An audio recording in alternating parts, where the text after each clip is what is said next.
Essas imagens flagraram o momento em que ele é abordado. A rua está vazia. O trio em duas motos se aproxima. Um dos criminosos está com uma mochila de entregador. Eles descem das motos, anunciam o assalto e apontam a arma. Pedem para ele também descer.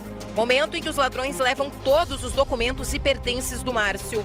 Os assaltantes pegam o celular, a carteira com cartões, a mochila e até uma capa de chuva.